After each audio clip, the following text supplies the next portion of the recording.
All right, you guys, so now we're going to spend a few minutes. I don't want to take too much of your afternoon, but I wanted to give you a little bit of help on your conclusion.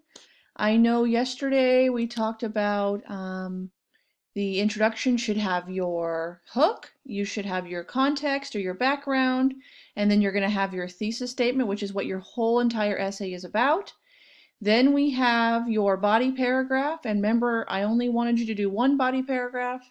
I am perfectly okay if you just do the introduction, because like I said, it's all about just building these writing skills over time. But remember, your body paragraph has your point, evidence, you're going to explain your evidence, and then you're going to give me a linking sentence back to your thesis. And for the very last part that we're going to talk about today is your conclusion. And I use the RIP for the conclusion. So the first thing you're going to want to do is you're going to do the R for RIP. You're going to restate your thesis statement in different words. So here's what I wrote. In conclusion, when we look at when we choose love and forgiveness over hatred, we choose to focus on the future and the possibilities that are to come, rather than spending a lot of time on hatred and the past. So it is a little bit different from from what I put for my thesis, because I put it in different words to kind of keep my reader a little bit more interested in where I'm going. When we look for the positives in times of pain and horror, we find that love has the ability to get us through hard times. So now that was part of my I for RIP.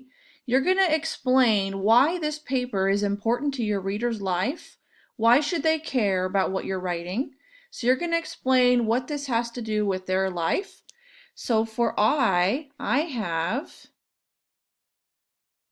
when we look for the positives in times of pain and horror, we find that love has the ability to get us through hard times. Both Gerda Weissman and Elie Wiesel have shown us that hatred is a waste of time and only benefits the one that hurt you.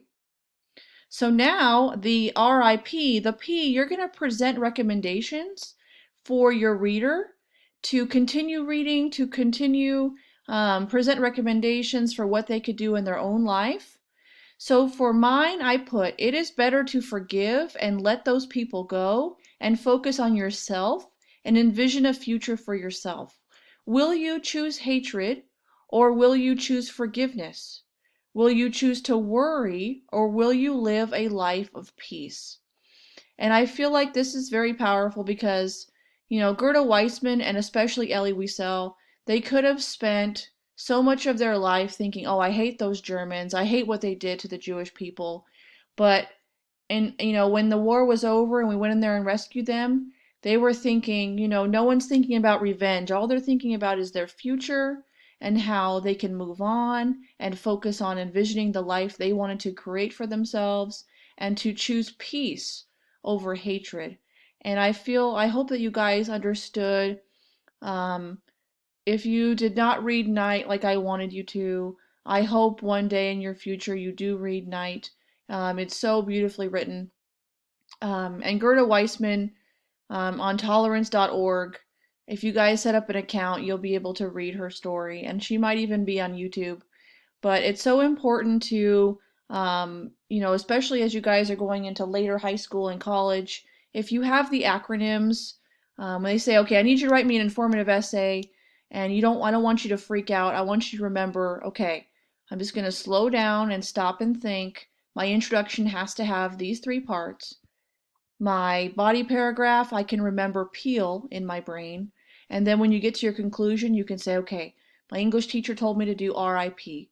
So I'm going to be saying goodbye. I'm going to restate my thesis, explain why it's important to my reader's life, and then present recommendations to my reader. Because in reality, when you guys are writing anything, the reason that an author writes anything, if you write a movie, if you write a book, if you write anything, the whole point of writing is to make an impact on other people's lives. And because it's really about other people. And that's why I want you guys to, the reason I even became an English teacher is because I wanted my students to become better writers. And I want you to um, just remember that when you're struggling, when you're writing, when you're having to do all this, that it's really the impact that you're making on other people. So just remember RIP. I've only heard from a couple of you, so if you are struggling, we can do a Google Meet or we can Zoom, but I'm here to help you. I hope this is helpful, and please let me know how else I can help you, and I will talk to you in the next video.